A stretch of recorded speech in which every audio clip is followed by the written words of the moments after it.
வணக்கம்.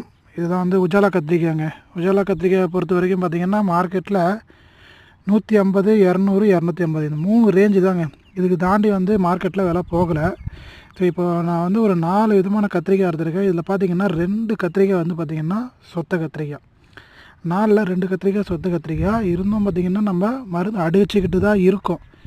இருந்தும் வர்றது பார்த்திங்கன்னா இன்னும் அடிச்சுக்கிட்டே இருக்கணும். வாரத்தில் 2 நாள் அடித்தோம் அப்படின்னா இந்த சொத்தையெல்லாம் கண்ட்ரோல் பண்ண முடியும்.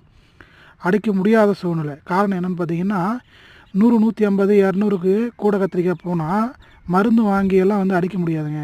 காரணம் என்னென்னு பார்த்தீங்கன்னா ஒரு மருந்து ஒரு வேலைக்கு, அதாவது ஒரு டோஸ் கொடுக்கணும் அப்படின்னா குறைஞ்சபட்சம் 1000 ரூபா நம்ம வைக்க வேண்டியதாக இருக்கும்.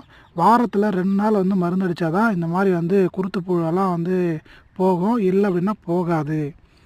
எவ்வளவுக்கு எவ்வளவு விலை அதிகமான மருந்து அடிக்கிறோமோ அவ்வளவுக்கு அவ்வளவு தரமான பொருளை உற்பத்தி பண்ணலாம். ஓகேங்களா? இது ஆர்கானிக்காக தரம் அப்படின்னு நினைக்காதீங்க. இன்ஆர்கானிக்லேயே பார்த்திங்கன்னா பார்த்தா கண் கவர்ற மாதிரி இருக்கக்கூடிய பொருளை உற்பத்தி பண்ணலாம். சரிங்களா? விலை வீழ்ச்சியினால் இந்த பக்கமும் போக முடியல, அந்த பக்கமும் போக முடியல. ஓரளவுக்கு செலவு பண்ணிக்கிட்டு போயிட்டுருக்கு. இதுதான் நடந்துக்கிட்டு இருக்குங்க. இந்த நிலைமை பார்த்திங்கன்னா தொடருமான்னு கேட்டிங்கன்னா கண்டிப்பாக கிடையாது. ஒரு நாள் மாறும். அந்த சுச்சுவேஷன் மாறும்போது நம்மக்கிட்ட பொருள் இருக்காதுன்னு நினைக்கிறோம். பார்க்கலாம். எதுவும் எதிர்காலத்தில் என்ன நடக்குதுன்னு பார்க்கலாம். நன்றி.